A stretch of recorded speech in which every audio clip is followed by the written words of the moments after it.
Really good topic came up in one of my private messages with a friend, and we were talking about Christianity and about idols and all of that stuff, and I thought this would be a good reminder, a very important reminder to share, especially to other Christians out there. And it's about idolizing your version of Christianity or idolizing your way of being a Christian. Now, what do I mean by that? This is one of the most subtle lines and one of the thinnest lines I've ever experienced for myself when it comes to the issues of the heart, matters of the heart, and Christianity as a whole. So, when you really think about it, sometimes we get overpassionate about certain godly things. So, for example, you've got worship, you've got theology and doctrine. It could be note taking, it could be your church, your ministry, things like that. But sometimes, like the easiest one to spot, the quickest one to spot is intellectual pride. That's when, yes, we love God, and yes, doctrine is important, theology is important, but you can actually idolize how accurate you are as an exegete. You can idolize your level of intellect when it comes to theology. You can idolize your doctrine to the point of thinking you're better than others, and you take pride in that. You feel delight and joy knowing that you're superior. All right? The big issue of intellectual pride is not really the intellect. People who have intellectual pride simply use that to feel superior. What they're after is the feeling of superiority. And that goes along with all the other kinds. So, what are the symptoms? Oh, well, we'll talk about the symptoms later. Another one is worship, for example. Others will think, oh, we worship using only hymns and nothing but hymns. Now, if that's your conviction, fine.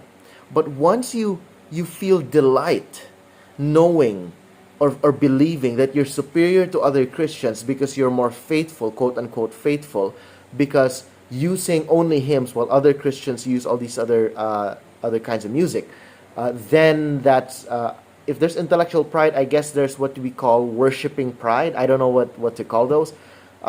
Or if you feel like, oh, our church is better. Why? Because we actually practice covenant membership. Oh, my church is better because we practice open communion or closed communion or whatever kind of communion. Or our church is better because of this and that. Now, again, it's one thing to delight in the accuracy of what you're doing as a Christian when it comes to you and the Bible. It's a different thing when you delight in the feeling of superiority to other Christians because you are accurate. All right? So, granted, some Christians, some churches are not as accurate as others. That's true. But how do you know if you already are idolizing yourself? You're idolizing these areas of your Christian life. The first thing I would think of, or the first thing that pops into my head is when people get easily annoyed, when people get impatient, or when people get irritated. So when someone says, for example, oh, let's go to the intellectual pride, and then we'll go through the rest. And there could be more, right? But intellectual pride is the easiest. When someone has a question, you get the person, they get short, or you get short on them. You get impatient, you get irritated, you get annoyed. You say things like, you don't get it, even if you don't say it verbally, but in your mind, you're thinking it. You still don't get it. How could you not understand this? Don't you got any common sense? Don't you read books? So if that's running through your head, worse, if you verbalize it, that's intellectual pride. Same with worship. When someone says, oh, I had a great time worshiping the Lord yesterday, and you're like, oh, that's good. How come? Well, tell me about it. And the person says, oh, we used this song from Hillsong, and Hillsong was, it's one of my favorite Hillsong songs. And then suddenly you go, oh, heretic, in your mind. You don't even have to verbalize it. If it's in there, be very careful, right?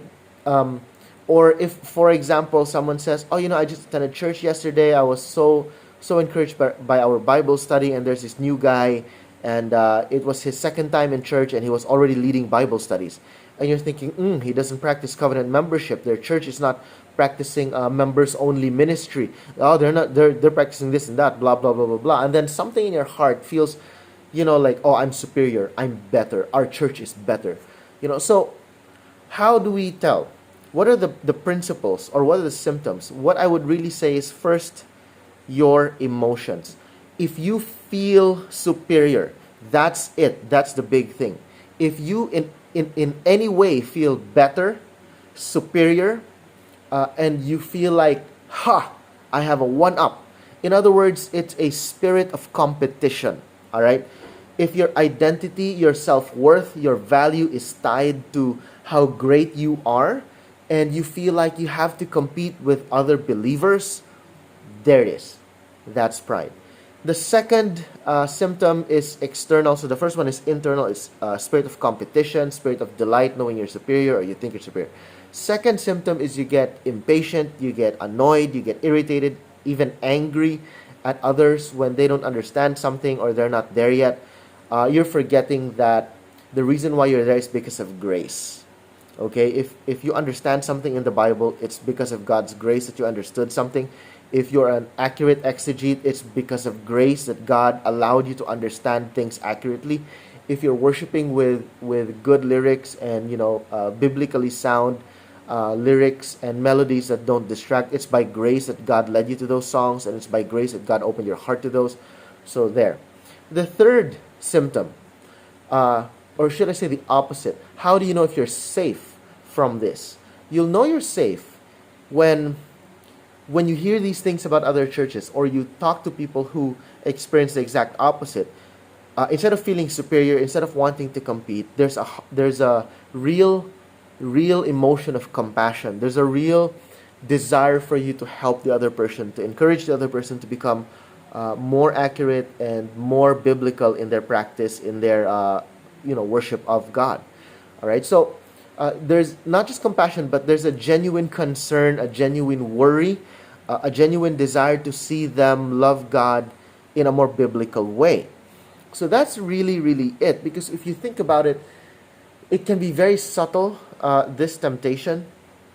And I would always say it this way.